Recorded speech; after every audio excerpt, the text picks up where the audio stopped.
You're watching Dread Next Door. Sit back, because this next story is truly unsettling. I still remember the day I moved into my new apartment like it was yesterday. The smell of fresh paint and the sound of silence were overwhelming. As I was unpacking, I noticed my neighbor, Mr. Jenkins, staring at me from his window. He was an old man with a scruffy beard and a glare that made me feel uneasy.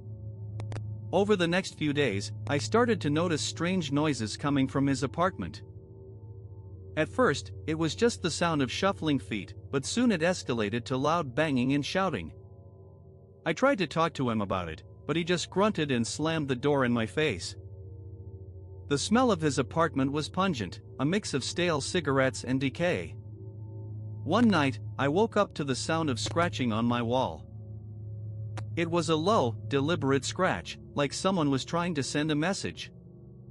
I knew it was Mr. Jenkins, but I didn't know what to do. The next day, I decided to investigate. I snuck into the hallway and tried to listen in on his apartment. The silence was heavy, like a thick blanket that suffocated me. Suddenly, I heard a faint whisper. It was soft and raspy, and it sent chills down my spine. As the days went by, the occurrences escalated. I started to find strange objects in my apartment, like old coins and broken watches. I knew it was Mr. Jenkins, but I didn't know why he was doing it. The smell of his apartment started to seep into mine, and I could feel the darkness spreading. I tried to talk to the landlord, but he just dismissed it as mere noise complaints. I was on my own. One night, I woke up to the sound of my door creaking open. I knew it was Mr. Jenkins, and I was paralyzed with fear. The crunch of dead leaves outside my window was the only sound I could hear. I didn't know what to do, so I just lay there, waiting for something to happen. But nothing did. The door just stood there, open, like an invitation to something sinister. I didn't sleep that night, and the next day, I decided to take matters into my own hands. I started to investigate Mr. Jenkins' past, talking to other neighbors and digging up old records. What I found was shocking. Mr. Jenkins had a history of harassment and stalking.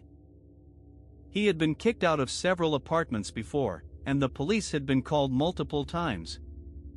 I realized that I was in grave danger, and I needed to get out of there as soon as possible. But it was too late. The next night, I woke up to the sound of my window shattering. I knew it was Mr. Jenkins, and I was trapped. And then, everything went black. When I came to, I was in the hospital, surrounded by police officers and doctors. But as I looked around, I realized that something was off. The hospital room was spotless, but it smelled like Mr. Jenkins' apartment. If you enjoyed this story, make sure to hit that like button and subscribe for more tales. Drop a comment below telling us your personal experience. Until next time, sleep tight.